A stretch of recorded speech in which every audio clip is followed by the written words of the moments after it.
We have between 500,000 and 1 million students their age, between 500,000 and 1 million, that attempt to every single year in this country.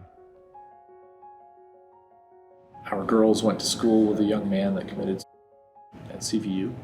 I've met a family that a young man committed in St. Albans. When you have those events happen and you have your daughter call you and said, she's bawling because a young man, a fellow schoolmate, committed, and I just ate lunch with him yesterday. Kind of conversation comes out and you go, how can it be?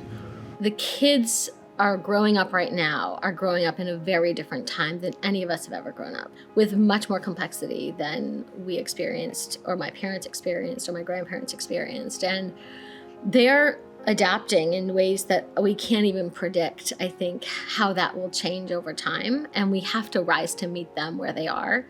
How we're seeing them, making sure that we are honoring where they're coming from. Because that struggle is around us. It's in every community, it's in every state, it's across this whole nation. And everybody knows a kid that's struggling today.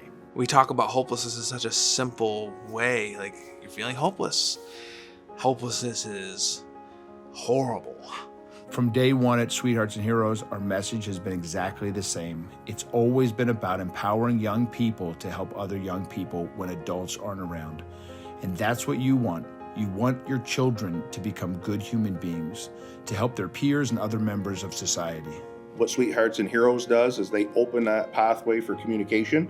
I think they make it not sound so scary. If you want to just tap your buddy on the shoulder and say, hey, I have something to say, they show that breaking the ice is okay. It's amazing. I just got goosebumps when I said that. There's not a time that I don't hear the name or see them or think about somebody shedding a tear. To me, it always turns into somebody shedding a tear. When you can hit a room full of grown men and women, teachers, principals, parents, or anybody else, and when they see Tom or they see Rick and they hear the story and what they can do for others, you can't help but get emotional. I don't care how much of a tough guy you think you are, it's going to hit you in the heart. It's teaching people how to have a conversation about those things.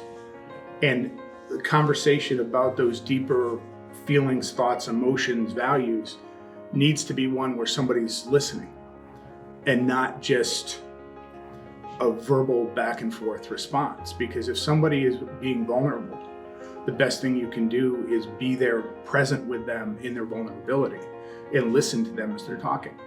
And so the circle does that, and it teaches people how to do that, to allow people to become a little more vulnerable, even with those people they know very well. This whole thing, education, this whole thing, life, has nothing to do with math, science, reading, anything. It has to do with humanity. And when you can see a teacher and that switch flips on them, and like, oh my gosh, Circle did this? The relationships, the opportunity we've given young people to be in Circle and to listen to each other and to care for each other and to have compassion for one another. Like, man, when you witness that, you've made a believer for life in that person. We have a business, a local business, who is taking an interest in helping our youth is such an important piece. Like, it takes a village, and this is part of our village. Champlain Chevy is a large, part of this community, and they are showing their investment with their commitment. Businesses in the community that are taking that so seriously as to train us.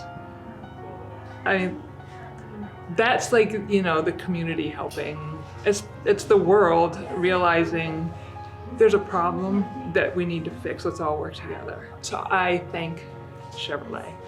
And I couldn't be more grateful to this group of dealers because, again, I could sit here and tell you 10 stories of these little rural schools that Chevy sponsored that we went into to present to. I mean, I think I told you this story about this right here. That's a young lady who lost her stepmom, and to her own hands. And I happened to be in that school this year. And she got nobody in her life, but she's got a Chevy dealership in her life, right? That sounds kind of goofy. but she's got a Chevy dealership in her life that cares enough to bring us in to make a difference in this young person's life.